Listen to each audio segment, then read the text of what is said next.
Don't want people getting run over. Bad times.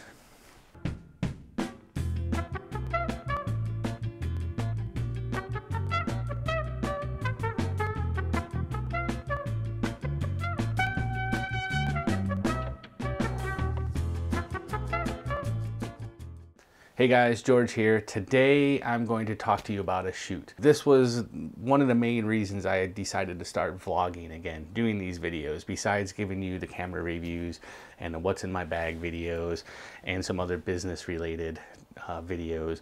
I really wanted to talk about shoots and what goes on in them and how I do them, and do them in a little bit different way than any of the videos you see out there right now. There's plenty of tutorial videos, plenty of behind the scenes videos, but I wanted to just talk to you about shoots and give you an example of a shoot and talk about my thought process while I go through a shoot, because I think that's almost more important and more valuable than anything else, really.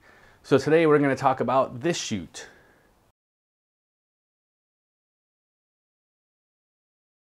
That's the amazing pop punk band Boston Manor, and it was a shoot for Kerrang Magazine for their Fresh Blood feature. In case you don't know what the Fresh Blood feature is, it's every week of Kerrang they feature a band that's up and coming, about to break into being big, and give you a little insight into them. And those guys were pretty awesome to photograph.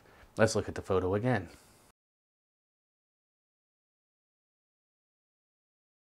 Reason why I wanted to show you the photo again is I just really want you to see what's going on in that photo so that I can talk about it and you can understand what I'm saying.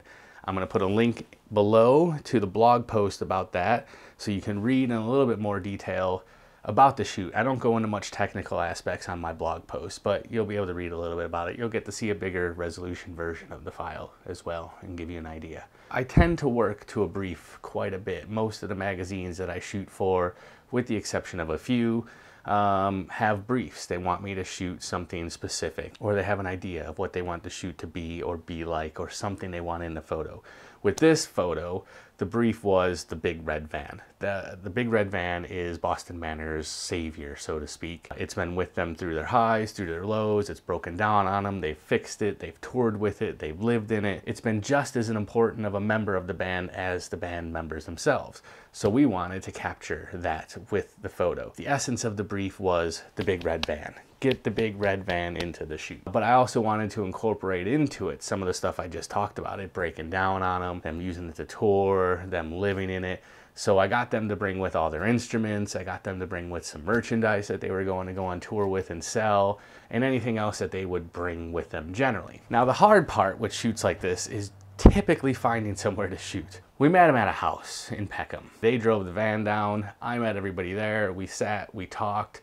We tossed around some ideas about where we were going to do the shoot. All I really wanted was somewhere not busy, without a lot of people, because we probably didn't need that much time, but getting a location where we weren't going to be bothered was really important. Thankfully, a little bit down the road from the house we met at was this road that kind of went nowhere. It was a bit of a dead-end road, but it was used a lot by buses. I'm not really sure why, so we had to do the whole Wayne and Garth thing quite a bit during the shoot. Game off! I had to take the light stands out of the middle of the road quite a bit. You won't have really figured that out from the photo that you see, because that was the photo that they ran with in the magazine, but there was a lot of other photos taken during the day, and a few of them I had the light stand in the middle of the road for, because I shot from the side. I wanted to get the side of the van, so for those we had to keep moving lights out of the middle of the road, along with people. Don't want people getting run over. Bad times. So we found this location. We parked up the van. There wasn't a lot of people walking by. There wasn't any cars driving by except for the odd bus. The only thing was the weather that day. It couldn't have been brighter. You should only be shooting at golden hour and blah, blah, blah, blah. That's true. I mean, ideally, you'd like to shoot at a bit of a better time of day. You'd like to shoot when the sun's a bit lower. But when you're doing these shoots for magazines, that's just not possible. You've got whatever time the band's going to be available, whatever time the PR is going to be available. If you've got a venue, whatever time the venue is going to be available. You've got to shoot when you've got to shoot, and that's it. So I had to deal with that sun. This is how I dealt with the sun. ND filters, they're amazing. And if you watch my What's in the Bag video, I'll put the link below, you'll see me talk a bit more about these. These are always in my bag. In here I've got 2, 4, and 6 stop ND filters. They help me combat the sun on very bright and sunny days. And they did on this day. So I put my ND filter on. Because of the sun position, I only used one light. Generally, I like to always use at least 2 lights. I typically use 2 lights quite a bit. I am finding a lot more shoots lately where I'm just using 1.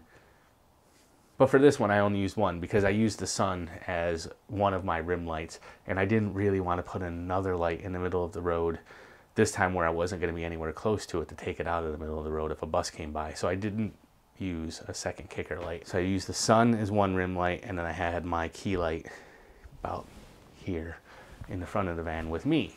Balancing that is fairly easy when you've got an ND filter on your lens because that sun's very bright, but you put a 4-stop ND filter on it, suddenly 1/250th of a second, it's not that bright. I really wanted to shoot at f8 because I wanted the front guy to be in focus, but I wanted the guy sitting on the roof to also be in focus. F8 is what I shot at, which means I had my Elinchrom Quadras up to 6, which is full power, through my big Octabox. But because the Octabox sort of eats a bit of the power when you got the diffuser on, I took the diffuser off, which means the light was softer than if I wasn't shooting through the Octabox, but it wasn't as soft as it could be.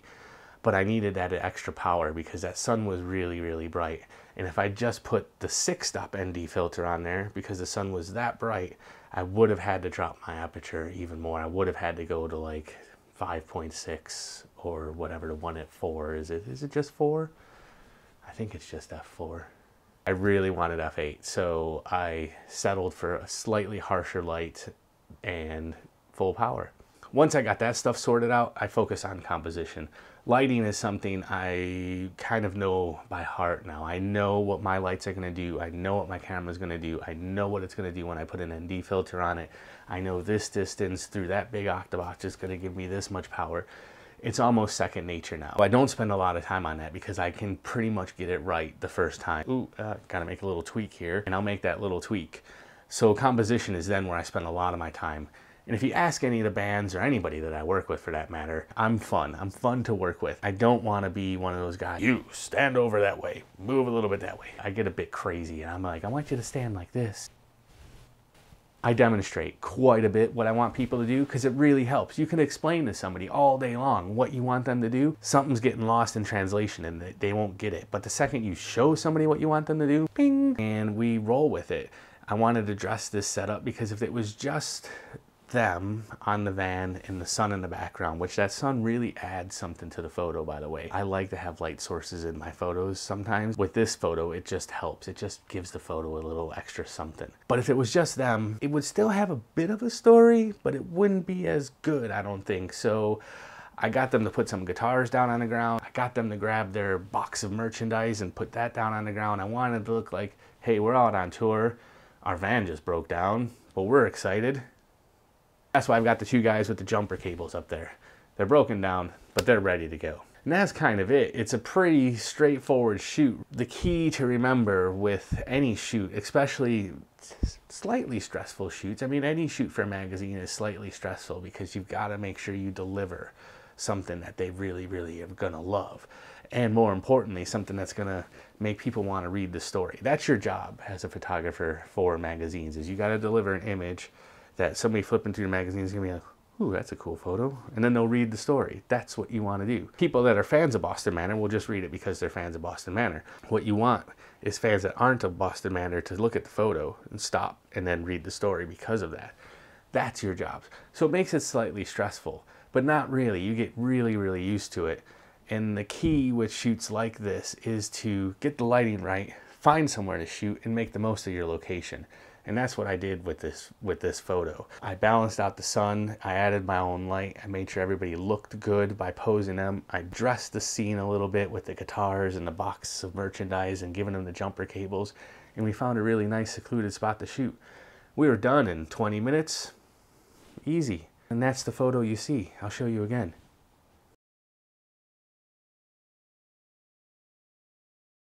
So yeah, that's it. That's all that went into that shoot. As always, I'm very happy to answer questions, so if you got any questions, put them in the comments below. I will answer them. Be sure to check out the blog post as well. I'll put a link to that below where you can read a little bit more about it, but more importantly, you can see a bigger version of the photo than what you can see here. If you like the video, give it a thumbs up, and please subscribe if you like it. New videos every Thursday, so I would love to have somebody to watch them. All right, till next time.